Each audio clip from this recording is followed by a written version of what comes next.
تیوری پر بل پڑ گئے اور حضور ان کی طرف متوجہ نہیں ہوئے. وہ بددل ہو کر وہاں سے اٹھ کر چلے گئے.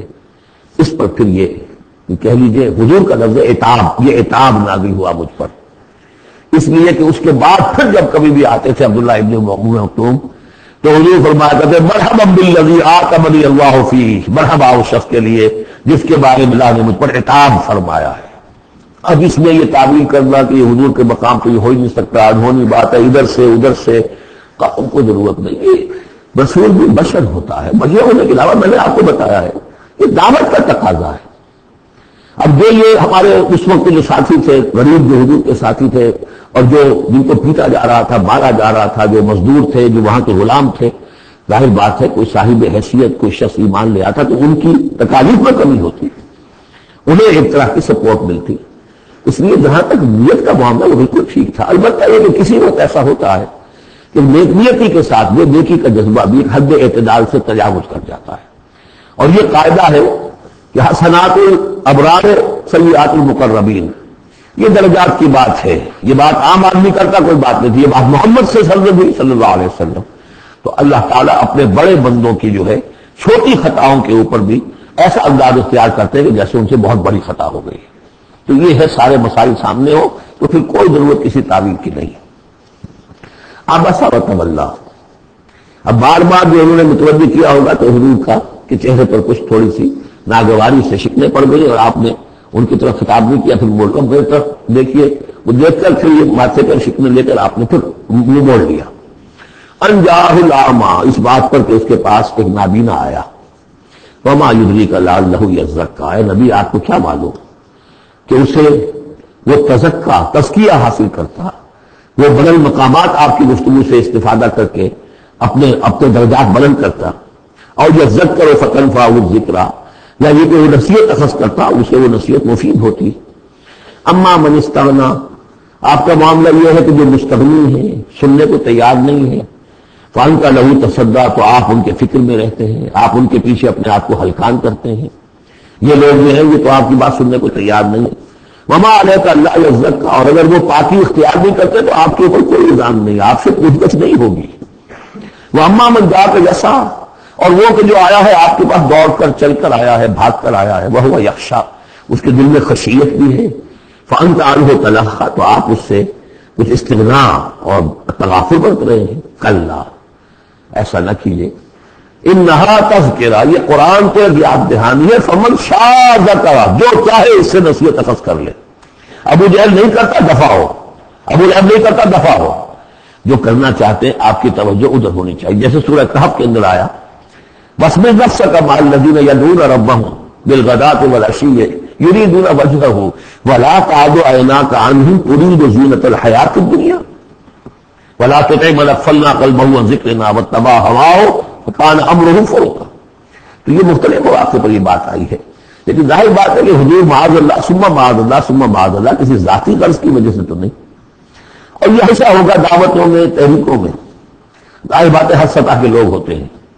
اب جو بھی داعی کوئی ہے، کوئی کسی جماعت کا امیر ہے، اب اس کا وہی ہوگا. وہ چونکہ کمپلشن ہے کہ جو لوگ معاشرے میں زیادہ مؤثر ہیں، صاحب حیثیت ہیں، ان کا ایمان لے آنا، ان کا ساتھ آ جانا، کسی تحریک میں شامل ہو جانا، وہ اس تحریک کے لیے، اپنے لیے نہیں، ذات کے لیے نہیں، اس تحریک کے لیے، اس دعوت کے لیے، اس مقصد کے لیے یقیناً مفید ہے.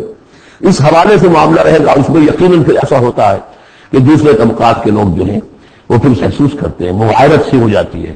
یہ در حقیقت دنیا میں بھی یوں سمجھیے کہ ہر اعتبار سے یہ پل سرحد جسے ہم کہتے ہیں کہ اس کو بال سے زیادہ باریک اور تلوار کی دھار سے زیادہ تیز ہوگی، وہ دنیا میں بھی ہے. دو انتہاؤں کا معاملہ ہر وقت رہتا ہے. کوئی شخص جو ہے وہ اپنی خودداری، عزت نفس کی وجہ سے ایک رویہ اختیار کرتا، دوسرا سمجھتا متکبر ہے. یہ ایک شخص ہے جو کسی کے ساتھ ملائمت سے پیش آتا ہے، دوسرا سمجھتا ہے میری خوشامد کر رہا ہے، چاپلوسی کر رہا ہے. تو ان دونوں چیزوں کے اندر تکبر اور خودداری، بس یوں سمجھیے کہ قدم میں فاصلہ دارن میں کہ قدم بھی بڑی شے ہے، وہ باریک بات بھی ہے درمیان میں کہ خودداری کسے کہتے ہیں، تکبر کسے کہتے ہیں. تو اس میں یہ ہے کہ ہر معاملے کے اندر کوشش ہونی چاہیے درمیانی راستے کی جتنی بھی انسان کر سکے. یہاں جس شان کے ساتھ قرآن کا ذکر ہوا ہے کہ اس قرآن مجید کو بھی آپ آپ اپنا جس طریقے سے اپنی فرض رسالت کی ادائیگی کے لیے جس طرح آپ اپنے آپ کو ہلکان کر رہے ہیں، اس میں ایک پہلو اور بھی ہے، اس قرآن کی بھی توہین ہو رہی ہے۔ اس قرآن کو بھی لیے آپ پھر رہے ہیں، ان کو دے رہے ہیں، پڑھو اور سنو اور سمجھو، پھر میں سناتا ہوں، پھر سناتا ہوں۔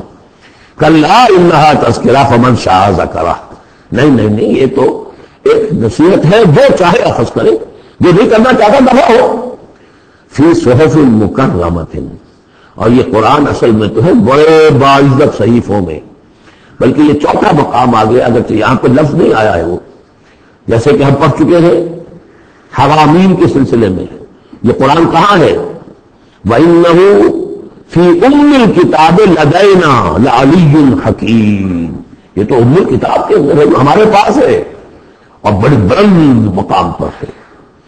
اور سورہ واقعہ میں ہم پڑھ چکے ہیں، یہ قرآن کہاں ہے؟ فی کتاب مکنون لا یمسہ الا المطہرون، یہ تو چھپی ہوئی کتاب میں ہے، مخفی کتاب میں ہے، اسے چھوڑ نہیں سکتے، مگر صرف وہی کہ نہایت پاک باز ہیں۔ کون ہے نہایت پاک باز؟ فرشتے ہیں، ان کے ساتھ نفس ہمارا ہے ہی نہیں، ان کے ساتھ وہ عالم خلق کا کوئی تقاضا ہے ہی نہیں، وہی ہے کہ جو اس کے وہاں پر جو ہے ان کے سامنے وہی لکھنے والے، اب آ جائے گا لکھنے والے، آگے چل کر آئے گا وہی قرآن کہاں ہے؟ بل ہوا قرآن مجید فی لوح محفوظ، تو لوح محفوظ کتاب مکنون ام الکتاب، اصل قرآن وہاں، جیسا کہ بارہا میں نے کہا، یہ تو قرآن کی مصدقہ نقول ہے جو اللہ نے ہمیں فراہم کر دی، اصل قرآن وہاں ہے، اسی کا تذکرہ یہاں ہو رہا ہے۔ فی صحف مکرمۃ، وہ ام الکتاب جو ہے وہ تو بڑے مکرم، بڑے معزز باعزت ورقوں میں ہے، مرفوعہ بلند و بالا، مطہرہ نہایت پاک، بے ایدی سفر، وہ ان کے ہاتھوں میں ہے، لکھنے والے فرشتے